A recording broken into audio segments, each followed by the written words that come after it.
नेहर दो तहन kan गया जे सावता रेनांग जिनिस abo noa बाजार ते do babon agui khan napayoa nitong niya laha rege manatan gomke Kalicharon Hembrom adi napai kin rol kea abo do aboren bonga buru menak ko aboren bonga buru tahen tulut eta rin bonga buru seba deba do abo babon gan gea ar abo unku seba deba re urun purun palen babon urun purun dareya ko cheda aboren bonga buru ko juda gea akorin bonga buru ko juda gea abo abo lekate nudia karya henten te babon bonga buru ya abo do abo jaha ge mena akat leg bhag sautare onka lekate bonga buru do huyuk kana menkan chhatik ten chalaw kate raska selet unku salate seledo do dorkarok kan ge menkan abo sautare nang horok bande kate onde chalaw kate tumda tamak liye onde enejo do nase ho bang bugi kana noa koge sanam hor bon bichar ma ar med luturak ma bon ar noa do nehor kwali sanam nuka rusika boyha ko nitong abo adi chetan sen bon laha din gya abo samaj utnaw kan gya enej sereny ho utnaw kan gya ar rairit ko utnaw gya joto jinis gebon sap rakap aka menkan sap rakat tuluj ho no nongkan sap tege aro eta gadel ko bon idia ar onde abo judi bon eneja enkhan do chet ko metabona noa ko ge uyar bhabna ma jaha leka sapua kela ar bang nuku jaha bing enej ko jaha leka bon nyel ko jode bing e charhaw kana ar enej hochoy kana onka ge arho nuku mangkodo nocha bala jaha meta ko gari enej ko gari enej jaha leka dekhawai kana ar katare dale kana ar bakhan dekhawai kana hapa are don hochoy kana onka ge kichi abo laloch em kate ona kore alo ko don hocho bon ma abo ana do don hocho jaga bang kana nitong abo deher ge bon sikita kana ona ko katik uruma ar sauta renang sanama jinis ched lekare bon rofa dareya ona ko joto hor bon chestay ma menkhan रात रे चलाव कते एनेक दो नासे हो बांग ठिकुक kana मेना को रात गड़ी जहां बाबर ते को ओरा ओना बाबर अगु कते टोरोडांग को सायाल को आर बांग झिमरी को पटा को गा मेसा लेखान उती सुती रात रे जहां लेका होड़ को जरवा उनका हकु को पड़ावा नोआ दो पतियो मेना मेनखान तिनंग सरिया ona do bali men dareya to one onka ge rat nyel do chalak ma rat gadi or renang barahi renang mid bar khia agu kate torodang re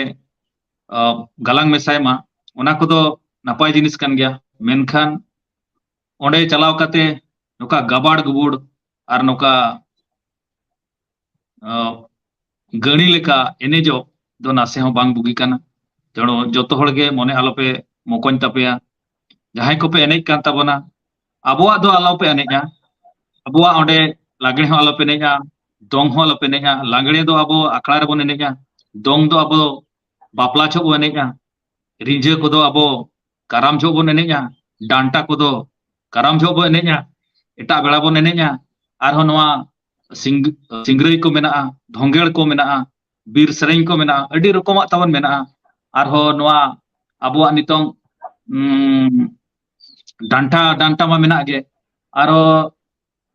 noa singrai ko mena somaj singrai ko mena ona ko hon bon abo somaj re adi raska jinis mena ar node cheda bon raska uisel alope di tabona ar noa kore alope dona ona ge alinya nehor ardas tahen kana ar joto khon napaiwa abuwa do abo somaj rege abo do bon enej ma ar abo somaj reyak ge joto abon sab rakam ma noy nitong bon nyelet ge abo 2023 olchiki renang jahan tong hijuk kana olchiki mission serma ona ko lagin sanam kon kurumutu ma menkhan ᱱᱚᱣᱟ ᱮᱴᱟᱜ ᱦᱚᱲ ᱯᱩᱭᱥᱟᱹ ᱮᱢ ᱠᱟᱛᱮ ᱞᱟᱞᱚᱪ ᱮᱢ ᱠᱟᱛᱮ ᱚᱱᱟ ᱠᱚᱨᱮ ᱵᱚᱱ ᱜᱟᱵᱟᱲ ᱜᱩᱵᱩᱲ ᱮᱱᱮᱡ ᱱᱚᱣᱟ ᱠᱚᱫᱚ ᱱᱟᱥᱮ ᱦᱚᱸ ᱟᱞᱚᱯᱮ ᱠᱚᱨᱟᱣ ᱛᱟᱵᱚᱱᱟ ᱟᱨ ᱡᱚᱛᱚ ᱜᱮ ᱚᱞᱪᱤᱠᱤ ᱠᱚ ᱪᱮᱫᱚᱜ ᱯᱮ ᱛᱟᱵᱚᱱ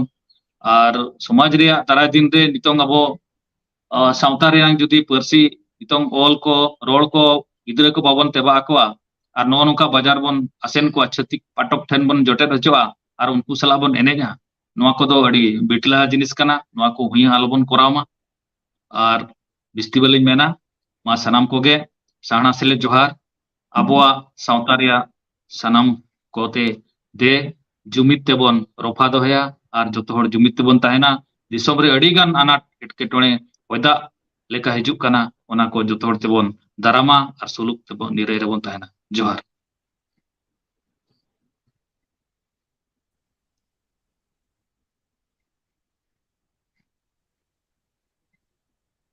Oke, Johar, adi jothat katha bin lay kya.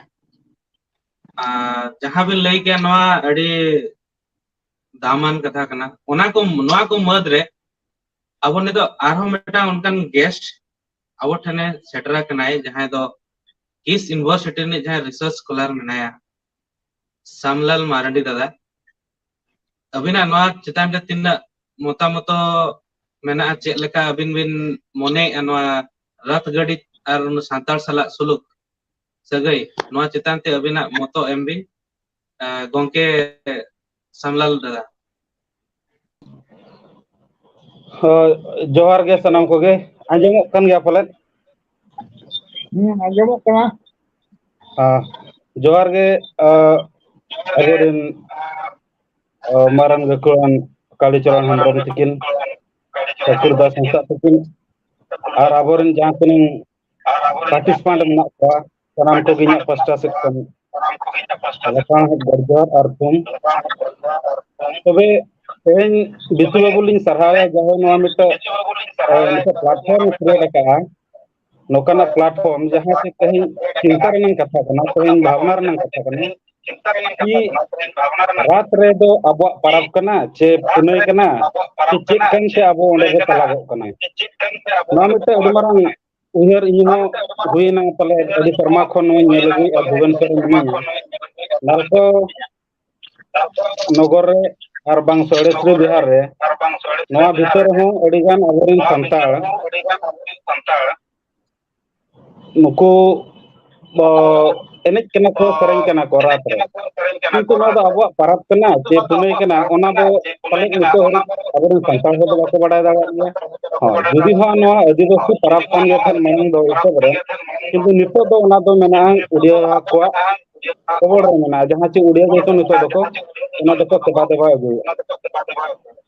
तबे इन मिटे नोआ तेहना प्लेटफॉर्म रे नोआ कथा मेन आज रिसर्च कलर कि जहां से नी चला कनी नेल या कि ओका दिसम रे ओका लका चेक हुयुक कना तबे नोआ मेन रनंग कथा दो नोआ कना कि संताड़ नितो अडिगान जगह रे अडी मारांग मारांग जगह रे सेटरा कना अडी मारांग मारांग को ऑल पढ़ाव कना जतो लकन जगह रे मेना बन गया एंते रहा गे तेहेरिन जहां तना मेना को युवक को बा युवती जहां तना मेना को यंग को मेना को नुकुआ अब स्टेज रे चलका हुई कना जदी इन नितो इन हो जदी ओनारी सलागोआ कि बांग इरिन कान ओलक पढ़ा गिदरा को सेनोआ ओडे को एनेज सेरेना डिस्को को एनेजा लगने को एनेजा अच्छा लगने दो अब दो कर बने धर्म आकार बने सेदा दो को मना लगने को एनेज खन धर्म आकार बंगा बुरु काय को एनेज तबे तेहेन दो बांगा हजार बाजार जहां रे को नेता बना बाते बना को ठीक गया ओका दो 3000 टका ओका दो 9000 टका इन तो बाबू अखरी इन खातिर अब नचन बो बनाव कना अबोरन नदड़िया अबोरन रुतिके जतो नाचो नाचनी को बनाव कना उनको कथा रे एनेज करनी कना अच्छा अब तेहनिया उयरना कथा कना जुदी अब संतार तेहन अब अक्वा दिकुआ कथा रे सेनापे दिकु टाका पैसा को मत बनन मेनतेन अब नोआ कल्चर जहां तिना तबो मेना अब ट्रेडिशन जहां तिना मेना कस्टम वैल्यूज मोरा जहां तिना गे तबो मेना जतो जुदी गे लेबेट लटिन सभा हते अब जुदी ओना खन बो मारंग बाहा कना बो मारंग कना बो अनसन ओना उहरना कथा कना जे अब तिन लाकार तबो चला कना नोआ दो ᱟᱹᱰᱤ ᱢᱟᱨᱟᱝ ᱠᱟᱞᱪᱟᱨ ᱠᱟᱱᱟ ᱛᱟᱵᱚ ᱟᱹᱰᱤ ᱢᱟᱨᱟᱝ ᱧᱩᱛᱩᱢᱟᱱ ᱠᱟᱞᱪᱟर ᱵᱟᱵᱚ ᱢᱮᱱ ᱫᱟᱲᱮᱭᱟᱜᱼᱟ ᱟᱹᱰᱤ ᱢᱟᱨᱟᱝ ᱠᱤᱥᱟᱹᱬᱟᱱ ᱠᱟᱞᱪᱟर ᱠᱟᱱᱟ ᱛᱟᱵᱚ ᱟᱵᱚᱣᱟᱜ ᱥᱚᱝᱥᱠᱨᱤᱛᱤ ᱡᱟᱦᱟᱸ ᱢᱮᱱᱟᱜᱼᱟ ᱚᱱᱟ ᱛᱮᱦᱮᱧ ᱟᱵᱚ ᱵᱟᱡᱟᱨ ᱨᱮᱵᱚ ᱟᱹᱠᱷᱨᱤᱧᱮᱫᱟ तबे इन जहाँ तीन के अब प्लेटफॉर्म रे मेना बना नित यूट्यूब चैनल माध्यम रे जहाँ प्रसारण हुयुक कना तो इन पाठकिया को नेहर का बंग जहाँ तीन के पार्टिसिपेंट मेना बना नया भीतर सामान को नित नेहर तहन कना अब बो उहर दाड़ा कन गया अब कल्चर दे चेक कना अब ओकल कर बो बांचा दाड़ा अब दो ओडियो दिकु हर दो बांग कना जे उनको सला बो सला उनको जहाँ के मेता बना ओका दो 6000 टका 9000 टका एमाते अब तुंदा तमा करे कते बाजार आजार बो एनेक कना ना दो अडी लाजा पड़ा रनंग कथा कना अब संतार समाज रे नवा दो इन घर निंदाया और आपे हो सनम को आपे कठो हर कना जेमन नवा और दोड़ा आलो हुयो मा इन नेला के ना बरपदार हो नवा जिनिस हुयो कना अब नोडे भुवनेश्वर बारिया पला जगह रे हुयो कना और बरपदार हो सनाम होड़ ताहेते इन हो ओना जगह रे ताहेते अडिगान संस्था मेना कोआ उनको संस्था हो तेन धरी को जपी रखा गया पले बन बड़ा का उनको संस्था भीतर हो नवा कथा चिदा बाको गालोचिया नवा दो गालोचन कथा कना उहरान कथा कना मिद दिन बांखान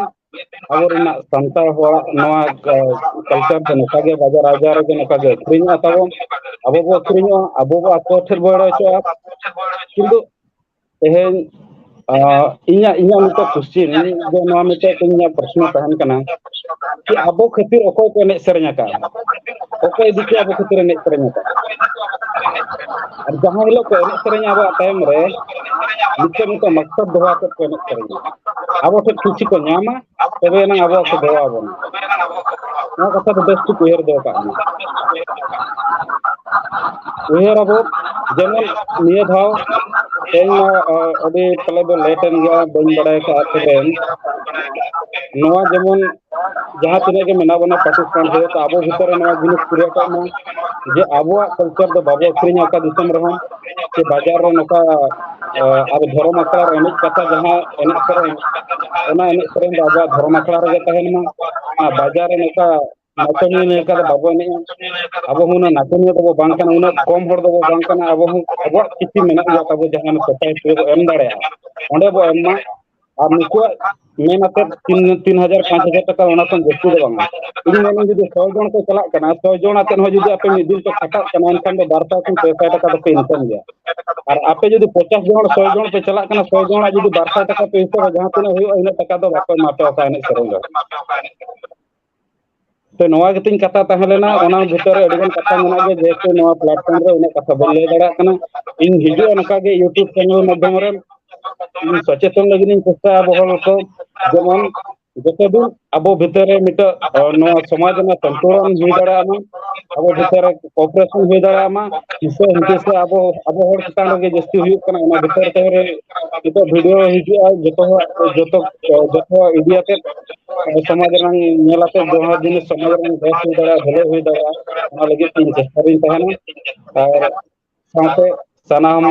होड़ कथे नेहर जोहर कहना जेमन जिनिस आलो कोऑपरेट मा अब समाज अब संता रुलो माला का तमन कगे जाजु जियर के कहना जोहर एडी सरहाव सामलान दादा अबिना कथा खुना बड़ाय कना जे जहां तिना गे हड़ को सिकितो कना उना गे अब सावता डहार खुना अब आदो कना जहां तिना गे हड़ इकोनॉमिक चितान रे नितो जहां तिना बो डिपेंड या उना गे हड़ बांगमा पैसा लालचते बांगमा उपाया दड़ी को दल करधन ते जहां लका माध्यम ते अब हड़ को आदो कना और नितो सेचेत लेकन दिन रे सेचेत लेकन जुग रे नोआ लका बो जहां नोआ पैसा एम कते अब को इदी बना आर को एने इज्जत बना नोआ दो अलिंग पास्टा सेट कना हो मेटांग निंदनीय अलिंग बलिंग कुसिया कना तो नोआ को बाबत ते तेला दोह लगित ते अलिलिंग नेहर किना ठाकुरदास हंसदा तकिन जहां नितोगा सिस्टमेटिक एजुकेशन साथे अब सांतार कल्चर सलाते चेका बो सांतार को तिना गान को उहर न्याम दाड़ी आचे बांगा गोके ठाकुरदास अड़ी सराव मनतन बिस्ना तो अड़ी नपाय का कुकली बिन दोहो किया नोडे टटका मिटांग जिनिस लिंग मेना अब तो नित्य बन शिक्षित है मुरुख जुदी बन शिक्षित खान तो काले कबन शिक्षित आज जुदी मुरुख खान बन काले कबन मुरुख अब बन मेना सेदाय हापड़ाम को मुरुख ओल पढ़ा तको बांग ताहे का मेन खान सावता रेनान जहां तिना रायरे हरो बांधे हेन तेन पारा करतु सनामा आको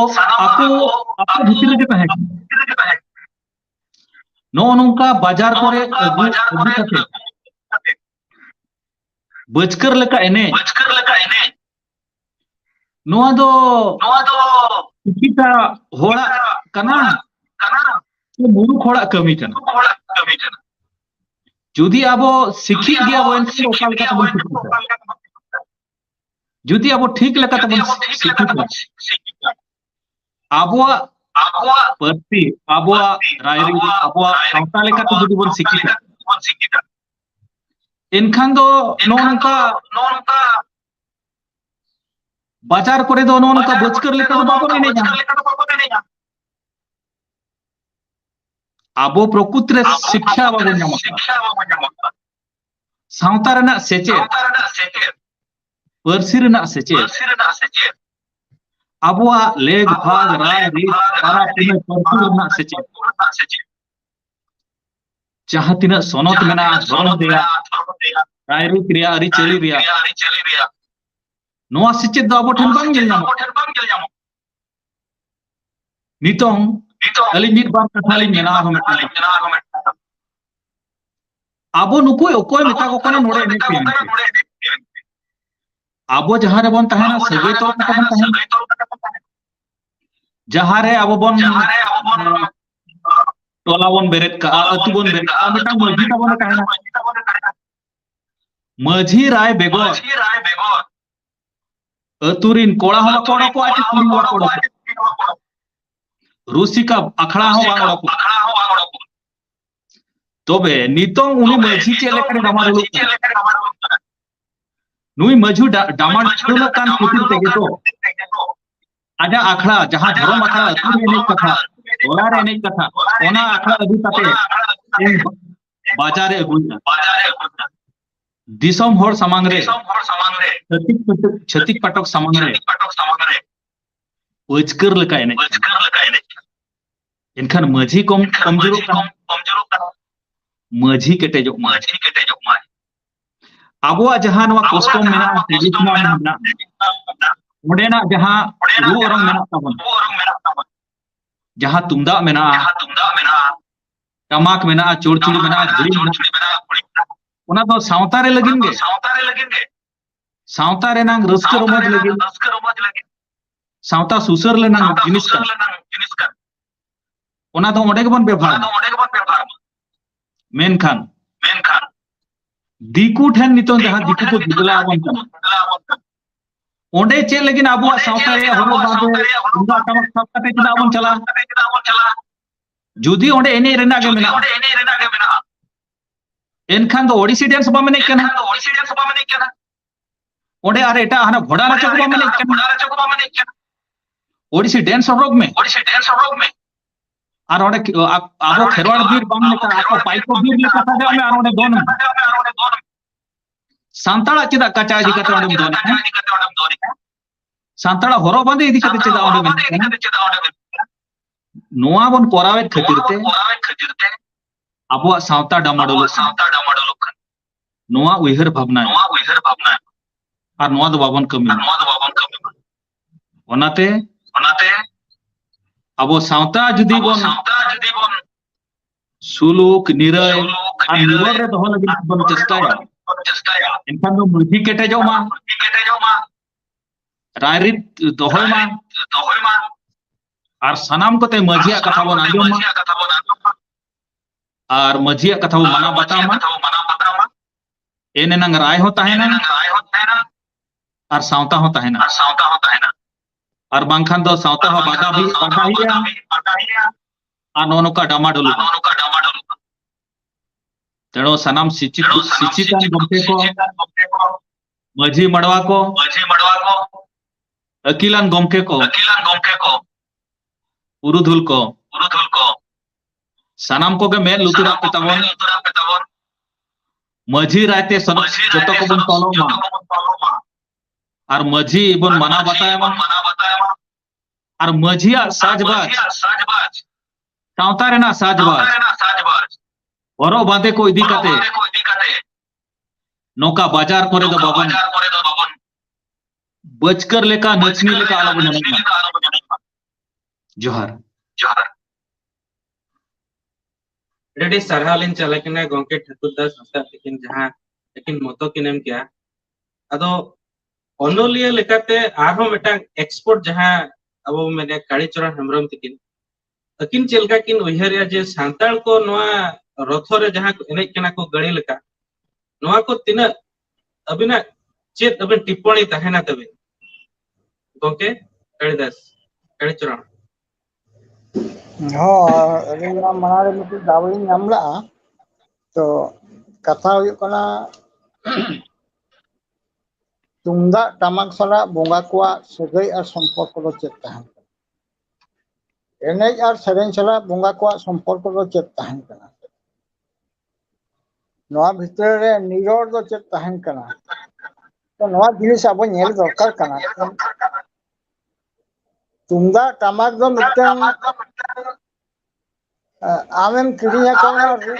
जहां रे नहीं करते उनका कथा दो बांग कना जहां रे सेरेन करते उनका कथा दो बांग कना अब जोहो जेनी एनेज और सेरेन मेना कना अब बोन बड़ाया का अगिल हपड़म को लैया का अब करियर रे हम बड़ाया का जखन लागणे रे आखड़ा लागणे को उन जो बोंगा को अणगोना तो मिटे हुई डिफरेंस कना तो अब मिटे पारा पुणे सला अब जहां एने जुड़ाई करते मेना ओना को ओका को मता बाहर मिटे बाहर एनेज कना ओना दो बोंगा बुरु को सला सगई सब मा मोने रे हम बोने एनेज कान दिया सोरहाय रे हम बोने एनेज कना रिंजे कना कराम बोने एनेज कना रिंजे बोने एनेज कना डांसा बोने एनेज कना नोआ जोहो जेने एनेज कना आरो उनका के बापला जहां मेना कना और ओका सगुन कमी रे मेना कना ओना कोना जोहो जेनी एनेज आर सगुन मेना कना नौका ची अब संग्रह रे जहां के बुलबुल संग्रहया उन जो गुटी ची केंडी रे निरे अरबांग कुंडियत मेनते मिटन लटकार मेना ओने आबो एनेज कना तो नो जहां एनेज सेरेन को ताबोन जहां मेना कना तो मिटी कथा अली लईबा बोंगा को चेलका ako sala sagay relation ko aw nyalbin diku kurin bonga do stuti ko ona do cheka unku mantro pathake aborin bonga bon stuti ona do enej sereng te अबिन लागरे एनेज बिन अखड़ा रे बोंगा बुल को हिजु कने बाहर जहां अब बोंगा को हिजु कना अब सरा को एनेज कना को सेरेन कना को रस्के कना को तो नोआ हुयु कना अब जाय चट कना बोंगा बुल सरा संपर्क को मेना तुंगा तमा सरा संपर्क को मेना नितो धरी बन नेले का तुमदा टमक दो ओकारे तहना तुमदा टमक दो मझिटे तहना मझी थान रे आका को तो ओना जे तेज मजी थान रे आका तेज अब जुदी नवा लेकाते होवा बन ओना हिजु पे संतार हिजु पे मान ओरे सेरेन पे निजे कथा एमाते तो नुकु जहां ने सेरेन को चला का नुकु तो मजी को इन्फॉर्म करा के बना नवा को के गोबल का नवा को के बड़ी का जहां के बोंगा रे सफाप के दाम जाहे अब जहां रे जेमन दाम जाहे ओको ढबुल यात्रा एनिक कना लाभा एनिक कना ओको जानता एनिक कना के एनिक कना ओरे दो तो आबोरिन होड़ हो बांग बुझो होड़ मेना और बुझो कते हमको कमी आतिना नवा को एकालते माना गया बोंगा गया सपाप कना तुंदा टमक दो आम एटा बोंगा रे नजिन बेभारा नवा को ठीक जिनिस तो बांग करा मिट्टी आर मिट्टी कथा नि लेया अब नागाम रे मेना का नागाम रे जखन चै चंपा खन भारत दिसम से बन बोलो है केना नागार ससना बन दर बगिया उन बिदर रे चेक बन गो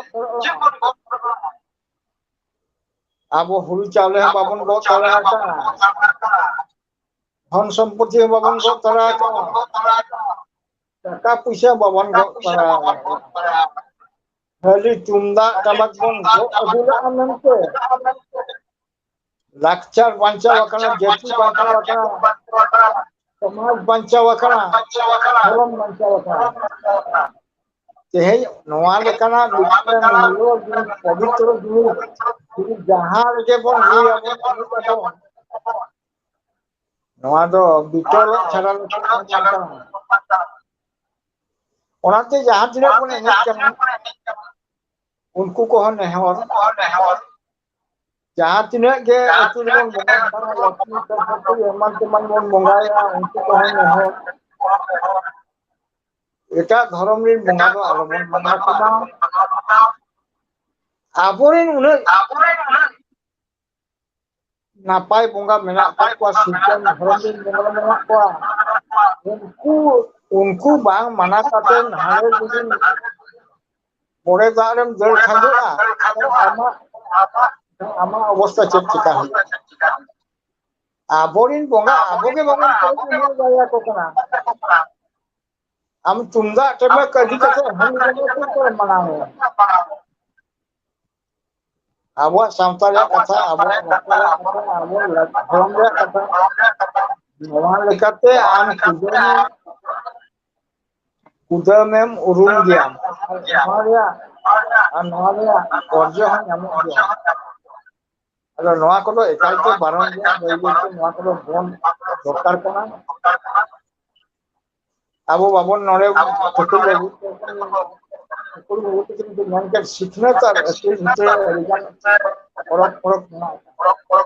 सीखने का कान रे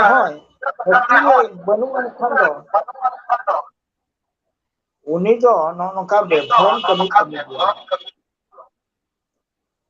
नरे मा आबवा क्वेश्चन रे चिका अदो बना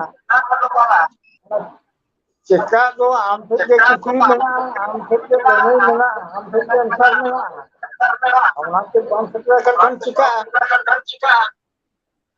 तो नवा को एकाल ते बन दरकार का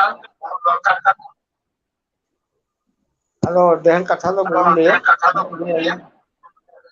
चार घंटा चाबा जावरा है ना और दोसार नोकाना चर्चा दिन ये बसिन दो चर्चा वो चलू को मांगो चलू को दरकार दे गपा हो मान हो रात भीतर में चलू को मा गपा आप गपा बन गया औनाल का चर्चा हुई दरकार ठीक है तेहे अब पुनः नरे मेना का पुनः बहुत तेहे बोलो gapa iran orang orang boleh nama kau tapi luar nama itu kan kita harus mengajar. अच्छा ठीक है जोहार जोहार जी डेढ़े सरहाव गंके कालीचरण हेम्ब्रम जे सिकनत सिकित कते हो सिकनत निहाती दरकार गया जहां अब अकिल बो मेनिया नोआ लाहा निहाती दरकार गया अदो नोआ को चेलकार बो लाहा दाड़ेया लास्ट एलिंग मेटांग लिंग क्वेश्चन किना जहां शिक्षा भी मेना किना अब सामलाल मार्डी गंके दिकिन अकिन नोआ सिकनत और सिकितो भितर रे चेलका अकिन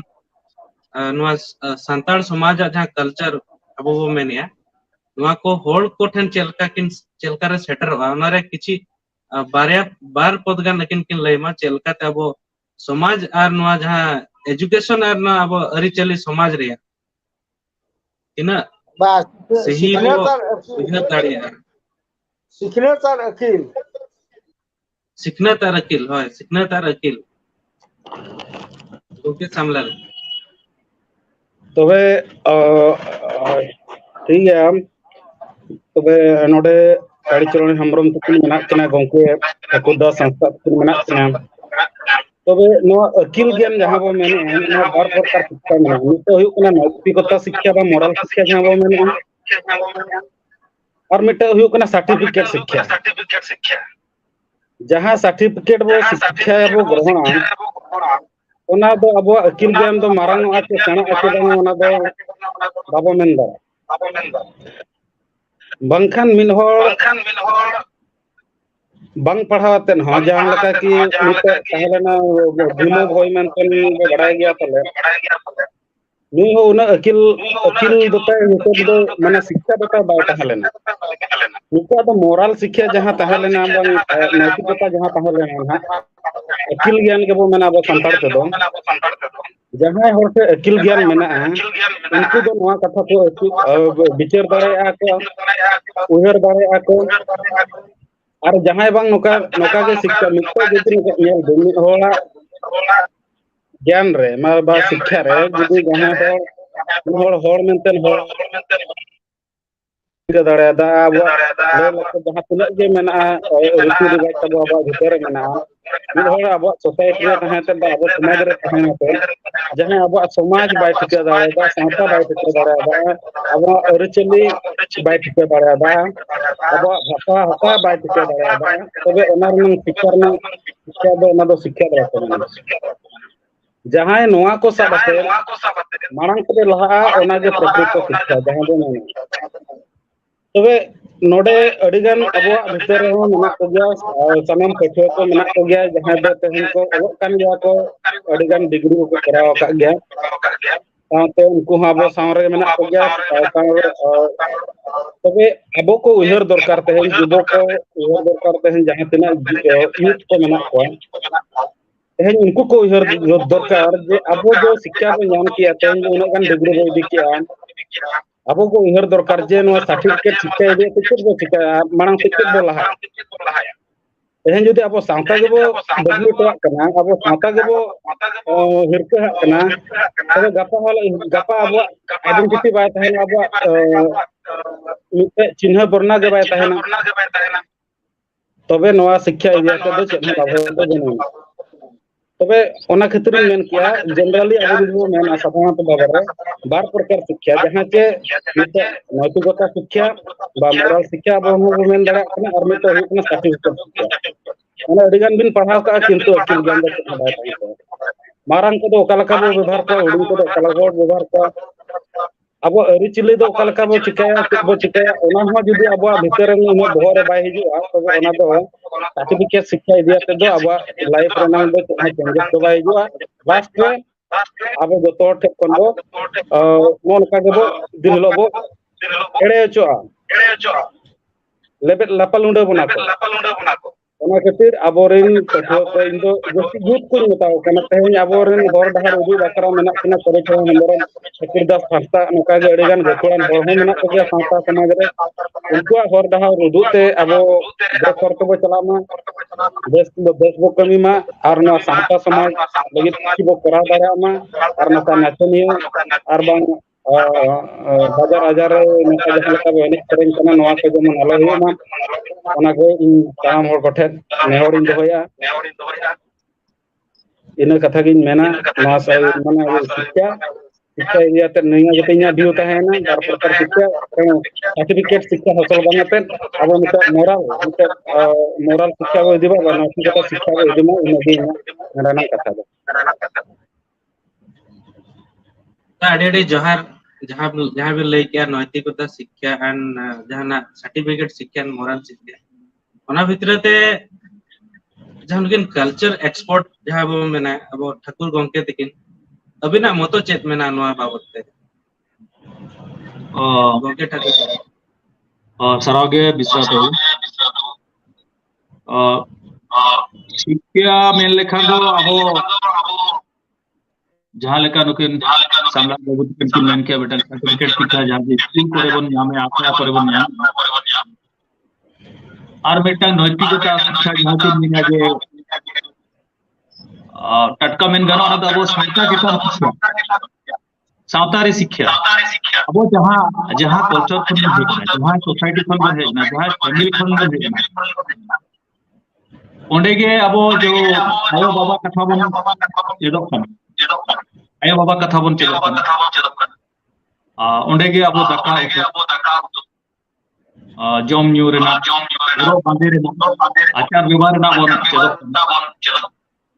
पारा पुनय रेना बन चेदक बोंगा गुरु बन चेदक कना गोड़ जोहार बन चेदक कना सगई बन चेदक कना और जहां नवा अब रायरिक जहां का डिटेल को ओना को बन चेदक कना तो ओना को बेगोर दो अब सावता रेना शिक्षा दो ना तवन बन कना अब जुदी सावतारी शिक्षा नैतिकता शिक्षा बाबत नाम लायन खाना अबिन मारांग हड़ हो बबिन देवा सेवा बबिन गपाल मरा ये अबिन हो उन्हें व्यवहार के बबिन मेटा पेड़ा हिजो अबिन जुदी ओना नैतिकता शिक्षा तो निगम अनखान पारकम हो बबिन बिलाया चे गोर जोहार हो बबिन एरा तबिन हो लोटा दाबाय तेणु नोनवा को ओकालेका मारांग हर को ओकालेका को सुधारा को पंजार को अजनार को आरो अडिगान सगय मेना जाते को कुल पेड़ा को बाला को एई रकम अडिगान गुजरा गुजरा को अडिगान के मेना तो नोनवा को सगय रना मेना समाज ना मेना बोंगा बुरो ना भाणा बिती छटियर ना मेना तो बे अब अडी रकम मेना तो नोना को चेदो इंजे बेटांग ओल पढ़ाई ने डिग्री काम डिस्टिंक्शन नाम के पीएचडी के मेनखान इन बई ले दारे इन बाबा हे लेनखान इन जरा चे लेकाय गोड़ जोहारा गाते को कोई लेनखान कालकाय सुदो और जदी उनको समान रे हो को कोई नौनार को कोई बहु पे अड़ा का आईटी चिटी आए उनको लादा दरा मा कोयन खान मा अबिन मा साता के बर्बाद नोनवा जिनिस दो हुई खाना अब नोटा रे नैतिकता नोआ को तेवा दरकार अब अड़ी चरा बोंगा बुरु अड़ी चरा गोड़ जोहार मेना बेगार गया तब और नितों नेल बेना गोड़ खन तकन को जहां बोंगा आइजु बोंगा गोड़ खन गोड़ जोहार को हिजु तिनन चरा लाटान जिनिस खाना अब अड़ी थोरस जिनिस में अभी नितों नेल बेन नेहान मोबाइल करे हेलो बन मेने ओना हेलो को तो अब संताल वर्ड सिम को तो अब संताल वर्ड जहां अब नथिंग जुते चलो जोम को तो अब ए बी सी डी अब तीनंग सोरेसा बी मेन लेखान दाका जम बी सी मेन लेखान बहुत सी हेचो डी मेन लेखान बागे डी हेचो उनका अड़ी गान जिनिस मेना अच्छा डीडी बिन मेना डीडी डीडी एकना डीडी डबल डी हेचो बीटी बीआरटी बीटी हेचो किना सोरेसा तो नो को अब चलो दरकार केड़ो सावता दो अब सेकेट सला और बांगा इंस्टीट्यूट सला हो पूरा जोड़ो मेना जोतो जिनिस के मेना जहां बांग्ले गनोगा जिनिस हो मेना उना को अब मैक्सिमम वर्ड संताल वर्ड तो अड़ी गान अड़ी सोरेसा और साहेब वर्ड सला जाए इंग्लिश सला पूरा तुले जो खाता में और पूरा उना सला पूरा तेड़ो अबुरन जहां तीन के मेरा को योंग मास को बिस्केलिंग नेबर आदा को उयर गोदालिन जली जेता बड़े कॉलेज लिन जलो ताय नोडे बीजेपी कॉलेज रे यूनिट 1 हॉस्टल रे अबोरेन सांताल को अभी को एनएच बखरा आदिवासी एग्जीबिशन मेनखान उनको तो जैकेट बाको रो जैकेट बाको रो चाको और डांडा चितान को बांधे हतो का कुड़ी को और कोड़ा को दो कोई गोंगियन खान बंजना और बखान एकन हो आ कुटुम धरा को धुती चुकवा और कोई नहीं चुकवा इनखान आले पूरा ओना को दो अड़ी चुकवा ऑपरेशन और नो आबो और जहां बनावना उनको फुल को करो और उनको आले मिता को आले कल्चर बना को बनु आले मा जैकेट ले हरक गया सयाले हरक गया कुड़ी को नवा जोहर बांधे तक मेना नोका खाटो कुटुम मत को बनुआ इनखान ओडेले ओपोजा और उनका जैकेट हरक काते और पूरा जोहर बांधे कते ले नहीं चको मेधाले न्यूयरा नोका बाको मनाता है आले ओना छात ओना बिल्डिंग छात कम बेटा नील मारा दरुल लाको दरुल लाले नोका छंटा लेना ओना पेंटर ले बजा कते नी ओना बहुत पोता लेना दुकुआ और ओडे खन प्रोग्राम ताके बंद ले तेणु नो नोका योंग मास को ली नेव के तबन जहां को आले बाले नेलजाम दलिया उनको तो आपे पे नेलजाम में खान तो आपे जुमित करते ओना तो बारन पे तेहेन जहां कुड़ी को अब सावता और बांधे कते को चला कना रथ यात्रा नेल कम से कम नोका बनारती दुका जोहर कते माना को पे जो बीती नोआ तो आम नोआ सांता ना हरो बांधे कते नोट को हिबू दो बांग ठीक लेता दो आम तो ओड़ा चला में और हरो बांधे नोआ फजल कते हिबू और बांखान तेन दो नोआ आराध दो बाले जल को जुदी नोका मेटांग बारे तो का जुमित कते पे मना को एनखान दाराय दिन रे हिजुकान शर्मा दो कोई हो नोका सांता सोरी सांता हरो बांधे कते तो बाको चला और गेल गोटा गान कोड़ा जुदी जुमित तक चला ओकोय मझी ओका टोला रे कुंडा टमाट कते हेक कते नोडा को एने kana उनी मझी जुदी आपे पे नेताया बया आमा दो डिबरान गलती किया ओका दिस हुदिस कते आम ओका राय पे नुकु कुंडा समय विधि कते हाने आखड़ा बनाव तो के नोआ दो बंद में और बांखान आले सेटा करे और बांखान एटा दिसम रिन जहां पारगना को मेना को पारगना को ओडेले अरदासा ओडेले नेहरा और आमले बारन नो नका जदि पे कुरुमुटुया एनखान निहाती नोआ दो आबोरी संताल दो पूरा पको ने जा तो योंग मास को कड़ी ना को उलु भरना तवन और आपे पे छूटे लेनखान नोआ तो पूरा पूरी बंदवा गारंटी मेना इन्या पुतियो मेना जे नोआ निहाती बंदो अंत तो आबुआ हरो बांधे कते हर बाको ठीक है मां जोर के तहन जतो एडी सरहा दादा यूथ को नोआ चितन रे तीन ज्ञानती धारा तक ना नवा बाले लय दाड़िया किंतु आले जा इंस्टीट्यूट और आले जा स्कॉलर बना को नुकु को माध्यम ते आले ले चेष्टाया अबिना जहां कुकमु मेना समाज जहां कुकमु मेना अब सांताल समाज रे जहां अरि चली मेना जहां रे अब सांताल समाज रे जहां माझी परनिक सिस्टम मेना अब सांताल समाज रे जहां माझी रायरित मेना जे आखड़ा रे गे एने सेरेंग हुईवा आर ओना आखड़ा बेगर एने सेरेंग बाय दिदोआ नोआ लगन सिस्टम डेवलप ते हुआ जे नितो मा अडिगान समय हो लहा इदियना तो नोआ को तेहेन जहां बो डिस्कशन के नोआ को न मांग धारा बो डिस्कशन अड़ी चेहरा हुईवा फिर भी तेहेन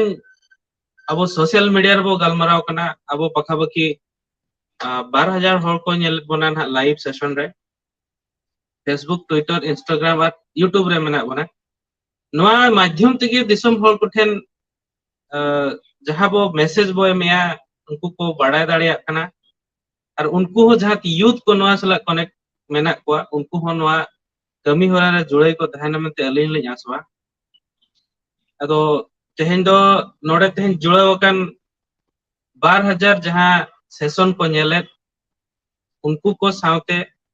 नेवता पेड़ा जहां कालीचरण हेम्ब्रम सावते ठाकुरदास हंसदा तिकिन जहां मेना किन एक्सपोर्ट लगाते सावते दादा शिक्षाविद बांगवा शिक्षा स्कॉलर एजुकेशन रे स्कॉलर मेना किन दादा श्यामलाल मार्डी तिकिन सनाम कुन नेहर बना सनाम कोठन इया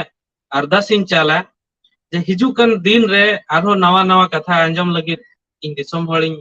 नेवता को आपे को जेमन गे नवा सेशन रे ताहे कते तेहेन जहां लका समय बो एम के उनका अब समाज संदुड़ांग सावता जहां बुकल बड़े बहेल गिड़ी कान नवा ओडिया समाज रे नवा चेलका ते बो निरोड़ रोड़ा और सावते चेलका ते बो निरे रोड़ा नवा रे जग लगीते आपे आपे अड़ी सरहाविन तुमा पे कना और हिजु कान दिन रे जेमन गे नवा जहां ऑनलाइन यूट्यूब सेशन और फेसबुक ट्विटर इंस्टाग्राम रे जहां अब लाइव सेशन रे मेना बना नवा रे आरो जग पे एमा और सांताल जहां सांता रे जहां संदुड़ो कान अरि चली को अब बो जुड़ा रोड़ा मेनते इया आशा तायना अदो तेहेन लगी दो अक्तो हो खटोयना ना और जहां 1 घंटा सेशन ताहे कना गलमरा उना बेस्ट टॉपिक कना जोड़ 1 घंटा आधा बो गलमरा के के ना समय के बाइट कना ताहेना इच्छा मा मेना गया आरो अडिगान जिनसो गलमरा लगे ले चेक बो चिकाया अब समय होइना गया तो तेहेन लगी दो सनाम को जोहार और हिजुकान दिन रे जतो हर आरो आइमाते नेवताइन दहो के जोहार गे तो जोहार जोहार जोहार जोहार गे